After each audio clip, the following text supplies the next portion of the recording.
कोई सवाल नहीं करना मुझे आज। देखिए भाई, आज प्रेस कॉन्फ्रेंस जो हम लोगों ने बुलाया है 27 अक्टूबर को मऊ के हल्दरपुर के मैदान में एक बड़ी महापंचायत हम लोग करने जा रहे हैं। उसमें वंचित समाज, अति पिछड़ा, अति दलित महापंचायत है और 2022 का चुनाव का आगाज हल्दरपुर के मैदान से होगा। इस महापंचायत में उत्तर प्रदेश के पूर्व मुख्यमंत्री माननीय अखिलेश यादव जी को, हमारे सुहेलदेव भारतीय समाज पार्टी के राष्ट्रीय अध्यक्ष, हमारे भागीदारी संकल्प मोर्चा के संयोजक, पूर्व कैबिनेट मंत्री माननीय श्री ओम प्रकाश राजभर जी ने आमंत्रित किया है। और 2022 के चुनाव का आगाज जब वहां से करेंगे तो ये जान लीजिए कि व्यवस्था परिवर्तन की पहली लड़ाई होगी।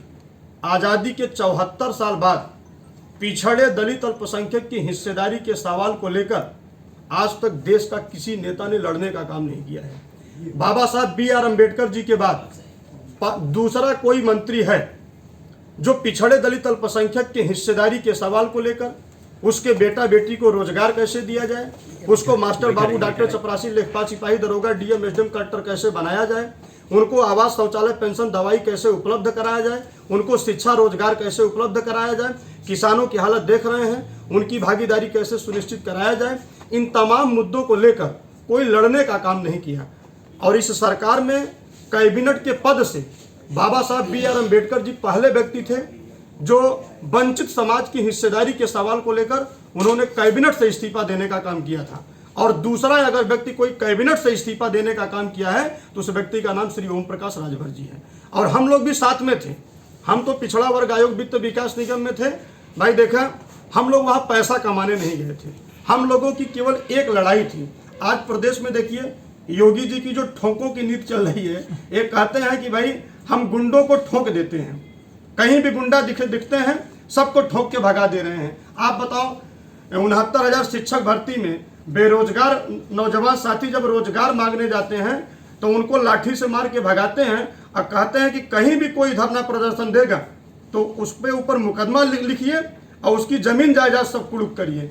तो इनकी ठोकों के लिए जाति देखकर ठोक रहे हैं, एनकाउंटर जाति देखकर हो रहा है। अभी मैं आपको एक उदाहरण बताऊं, गोरखपुर में भी एक प्रजापति का एनकाउंटर हुआ है।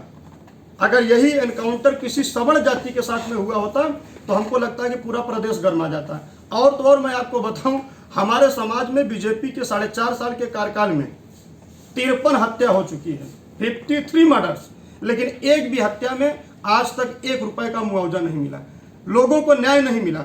सबसे बड़ी हत्या मैनपुरी में हुई। प्रजापति समाज के एक ही परिवार के 5 लोगों को जिंदा जला दिया गया। हम तो बाबा जी से पूछते हैं, अभी हम टीवी पर बैठे थे, डिबेट में भी पूछ रहा था कि भाई अगर यही हत्या किसी दूसरी जाति के साथ हुआ होता, किसी दबंग जाति के साथ या सवर्ण जाति के साथ हुआ होता तो हमको लगता है कि पूरा प्रदेश गर्मा जाता।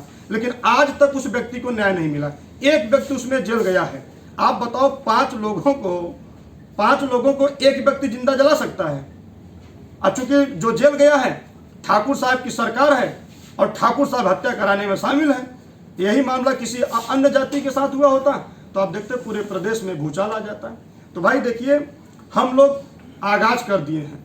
27 अक्टूबर के कार्यक्रम के बाद देश में एक इतिहास रचा जाएगा कि पिछड़े, वंचित, उपेक्षित जातियों के हिस्सेदारी के सवाल को लेकर सरकार बनाया जाएगा।